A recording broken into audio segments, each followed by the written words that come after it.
Pois é, gente, hoje aí no Viva Bem a gente vai falar sobre a proteção que a gente deve ter em relação ao sol. Inclusive aqui na nossa cidade, que é muito quente, né? Às vezes a gente sai de casa e já tá suando. Só que muitas pessoas não conseguem se proteger de forma adequada e é o que a gente vai acompanhar agora na reportagem. Aldeane tem 4 filhos. O mais novo tem pouco mais de um mês de vida. E quando o sol está muito quente, olha só de que forma a mãe tenta se proteger. Além da fraldinha, ela usa uma sombrinha. Você acredita que assim impede o sol de chegar até a pele sensível do bebê? Sim, eu acredito, né? Porque além da sombrinha, eu coloco a fralda cobrindo ele, que é por isso mesmo, porque somente isso, ela esquenta muito a sombrinha quando a gente vem no sol, né? O sol tá muito quente, esquenta. Aí para não pegar o calor da sombrinha, eu boto a fralda sobre a cabeça cobrindo ele. Você acha que isso impede de queimar também? Sim. Assim eles seguem tentando se esconder do sol. Esse é Reginaldo. Ele tem 41 anos e há 10 trabalha como mototaxista em Manaus. Nessa época em que o verão amazônico está a todo vapor, ele enfrenta seu principal adversário, o sol forte. Todos os dias ele conta apenas com o uniforme de mangas longas e o capacete, mas não adianta muito. O rosto do Reginaldo e as mãos estão queimadas do sol. E olha só a cor da perna dele. Mas apesar de trabalhar todos os dias no sol, o Reginaldo não usa nenhum protetor solar. Reginaldo, você tem noção do quanto o sol pode fazer mal para a sua saúde, para a sua pele? Sim, devidamente ao preço, né? Que um protetor solar bom, ele custa em torno de R$50, né? Então a gente que trabalha todos os dias vai ficar muito pesado para a gente, né? No bolso, né? No CIPAM, Sistema de Proteção da Amazônia, é possível prever e monitorar o tempo através de satélites. Além disso, eles podem enviar alertas em caso de situações de emergência, como no último dia 24 de agosto, quando um temporal atingiu a cidade, causando vários estragos. Nós enviamos alertas para algumas autoridades. É o caso da Defesa Civil, é o caso da Amazonas Energia, né? É o caso do Centro de Embarcações, do Comando Militar da Amazônia, enfim. E é o meteorologista que explica. Você sabia que, na verdade, nesta época que chamamos de verão amazônico, é o inverno do hemisfério sul? Aqui nós temos 2 estações, uma seca e uma chuvosa. E a seca, ela é coincidente com o inverno do hemisfério sul. Como a estação seca, as temperaturas são mais elevadas por conta da baixa nebulosidade e por conta disso as pessoas aqui adotaram essa nomenclatura, chamar essa estação de verão amazônico. Bom, e para quem está sofrendo com tanto calor aí nas ruas, tem uma notícia boa.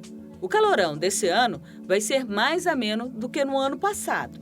As temperaturas nessa época, elas são mais elevadas e eventualmente ocorre um ou outro dia com temperaturas acima dos 37 graus, né? Mas a média das máximas nesse período é em torno de 33 graus. Mas então, Ricardo, explica pra gente porque todo ano sempre o povo tem aquela sensação de que o calor está insuportável e que as temperaturas estão bem mais altas do que no ano anterior. Isso aí é uma espécie de memória climática. Por quê? Porque as nossas estações, elas são mais ou menos longas. Quando começa uma nova estação, a memória climática da gente, ela está muito distante e aí parece para a gente que a gente nunca passou por aquilo ali. Essa é uma coisa que acontece invariavelmente aqui na nossa região. E olha, tem que ter muito cuidado mesmo, né? Porque a exposição solar excessiva aí pode trazer alguns prejuízos para a nossa saúde. E para falar sobre esse assunto, estou recebendo aqui a dermatologista Virgínia Vilas Boas. Seja muito bem-vinda ao Magazine, doutora. Obrigada, Natália. Bom dia a todos. Vamos começar aí esclarecendo algumas dúvidas justamente sobre essa exposição excessiva que algumas pessoas têm. A gente acompanhou na reportagem o Reginaldo, que é um mototaxista e trabalha justamente com isso, né? Sendo exposto ao sol todos os dias. Algumas outras pessoas também têm esse tipo de trabalho. Como que elas têm que se proteger realmente, doutora? A questão da proteção solar, ela é fundamental, né? Então, assim, a pessoa ela tem que se habituar a acordar de manhã, aplicar o filtro, né? E reaplicar o filtro de 2 em 2 horas, principalmente se ela trabalha, né, exposta ao sol ou se ela pratica alguma atividade física no sol. Então, assim, é importante esse conceito de reaplicar, né? A quantidade de produto que também é aplicada é importante, porque às vezes a pessoa coloca uma pequena quantidade, aplica só no rosto e acha que é o suficiente. Não, ele deve aplicar em todas as áreas que estão expostas, né? Então, lembrar das orelhas, do pescoço, do colo, das mãos, né? Em todas as regiões expostas. E aplicar uma quantidade boa. Em geral, 30 ml é o suficiente para um adulto de mais ou menos 60 quilos para fazer toda essa cobertura. Ou seja, você tem que aplicar o filtro solar mesmo por baixo ali da roupa, né? Mesmo que você use uma camisa de manga comprida, tem que passar ali o filtro solar no braço, no antebraço também? Então, depende. Hoje em dia a gente já tem algumas roupas, né, que elas vêm com a proteção UV. Então, assim, são roupas especiais, né? Elas têm na confecção, né, do tecido, uma adição do protetor solar. Às vezes, a maioria dos casos é o dióxido de titânio. Então, nesse caso, ele pode passar só nas áreas que estão expostas mesmo. Por né? exemplo, as mãos, né? As Que sempre ficam mãos, expostas, o pescoço, rosto. colo, rosto, tudo mais. Agora, se a pessoa usa uma roupa comum, né, uma roupa de algodão, por exemplo, que não protege tanto, é interessante sim ela usar um protetor químico, né, tópico, na pele, por baixo da roupa, se ele fica exposto continuamente ao sol. Muito bem. Doutora, a gente tem aqui algumas perguntinhas. Vamos soltar a primeira. Vamos ver aqui na nossa arte.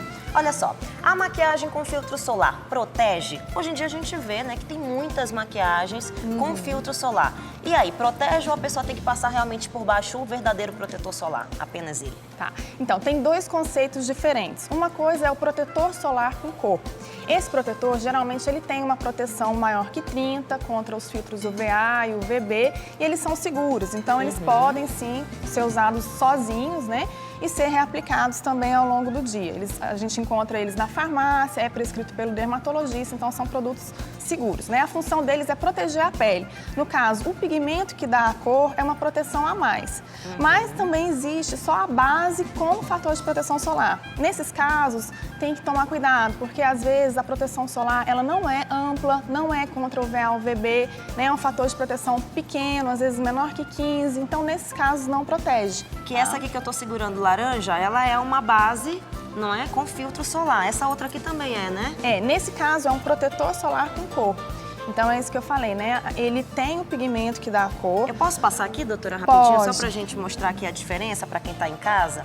Muitas vezes ele age mais como um tonalizante. Então, assim, ele faz a cor da pele ficar mais uniforme, né? Mas ele não tem aquele efeito de cobertura, de imperfeição que a base de maquiagem tem. Certo. Então, assim, essa é a diferença maior entre um e outro, né? Sendo que o protetor com cor ele é vendido na farmácia, né? Então, ele tem Olha uma só. segurança.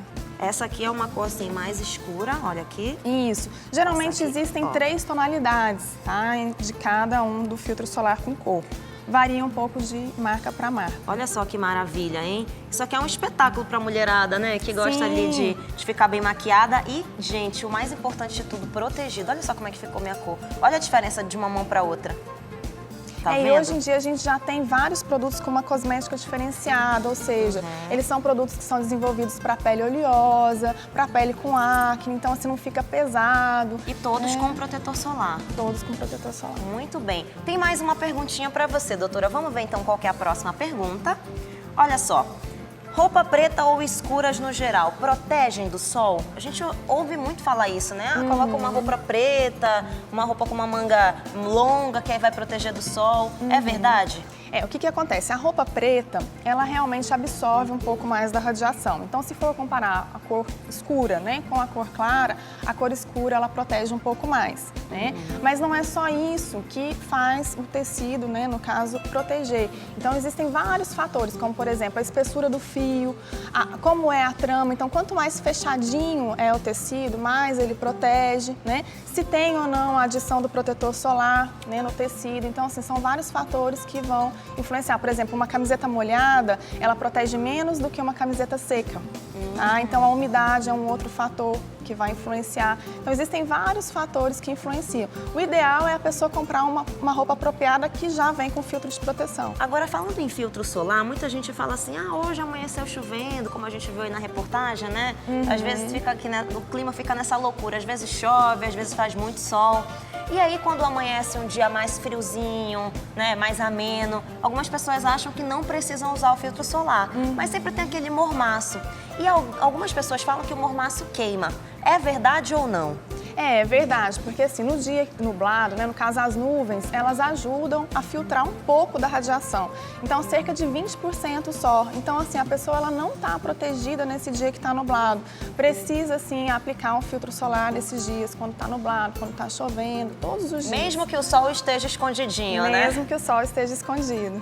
Tá, agora qual que é a numeração solar adequada para as pessoas usarem do protetor, doutora? Existe, assim, uma numeração no rosto, por exemplo? Na nossa região, o ideal é usar um filtro de 30 para cima, tá? Então, assim, o fator de proteção ele vai variar muito de acordo com o tipo da pele, com o tom da pele, né? Mas, assim, na nossa região, o ideal é usar um fator de proteção acima de 30, né? O fator de proteção, ele vai inferir em quanto tempo a pessoa pode ficar sem queimadura exposta ao sol. Então, por exemplo, se a pessoa usa um fator de proteção 15, né? Em 10 minutos, sem o fator de proteção, ela estaria queimada. Com o fator de proteção 15, ela poderia ficar 150 minutos exposta ao sol sem queimar, entendeu? Olha Com só, o fator então. de proteção. Então, é o tempo que ela poderia ficar exposta sem queimadura. Agora, doutora, a gente tem aqui uma imagem, por exemplo, às vezes você está olhando ali para o seu amigo, para a sua mãe, e você não tem ideia de como que essa pele da pessoa é quando ela é colocada numa máquina específica para isso. E a gente tem aqui uma imagem a olho nu e quando essa pele ela é colocada numa máquina. Olha só como é que fica, né, doutora? Isso. É impressionante os efeitos do sol causados na pele. Então, assim, às vezes a gente não tem mesmo a Ideia, dimensão, né? Como que está a pele olhando o sol, né? Pela foto ou a olho nu. Então, com essa máquina a gente pode visualizar as manchas, né? Todos aqueles pigmentos que estão ali por causa do sol. Muito bem. Agora, lembrando, gente, que é muito importante usar o filtro solar todos os dias para se proteger desse sol. Use também uma sombrinha, a gente tem aqui, olha, a sombrinha. Lúcia, tem uma pergunta? Inclusive, em relação à sombrinha, boné, chapéu, eles de alguma forma protegem ou ainda que eu coloque, eu preciso passar o protetor solar por conta dos outros lugares onde vão ficar expostos? Olha, eles auxiliam na proteção, né? Então, assim, é muito interessante a pessoa usar um chapéu de abas largas de preferência. A gente recomenda maior que 9 centímetros a aba do chapéu para ele proteger o nariz, a bochecha, o pescoço, o mento. A sombrinha, então, assim, eles auxiliam, mas o paciente ele precisa usar o filtro químico, tá? Mesmo assim. E ó, tem que ter muito cuidado realmente, viu, gente? Sabe por quê? Porque se você ficar muito exposto ao sol, isso pode causar algumas doenças. E a gente tem aí vários exemplos, né? Como o câncer de pele, as manchas, várias coisas, né, doutora? O envelhecimento. O envelhecimento precoce da pele. Então Isso. tem realmente que então, usar o filtro. Então, assim, em relação ao câncer cutâneo, né, existem 2 tipos que são os mais comuns, que é o carcinoma base celular e o carcinoma escamocelular, que eles estão relacionados com a exposição cumulativa do sol. Então, assim, essa exposição ao longo de anos, né? E existe já um outro tipo de câncer de pele, que é o melanoma, que ele está relacionado com a queimadura solar intermitente. Ou seja, aquele paciente que vai para a praia ou que toma sol muito num dia só e ele se queima, tem bolha. Então, assim, esse paciente, né, mesmo criança, ele tem a chance de ter o melanoma na vida adulta, mesmo que ele tenha tido essa queimadura 2 vezes na vida só. Entendeu? Então, assim, olha a importância, né, da criança aplicar um filtro solar, né, dos pais fazerem isso como rotina desde a infância, porque uma coisa que pode acontecer na infância, ela pode refletir na vida adulta. É verdade. E às vezes, né, os pais saem aí para os banhos com os filhos nos fins de semana. Não esqueça nunca de aplicar o filtro solar aí no seu filho. Doutora, muito obrigada pela participação aqui com a gente. Obrigada a todos. Esclareceu muitas dúvidas aí sobre a exposição solar, principalmente aqui na nossa cidade, que é muito quente. Doutora Virgínia Vilas Boas, que é dermatologista, esteve com a gente hoje aqui no Magazine. Obrigada mais uma vez, doutora.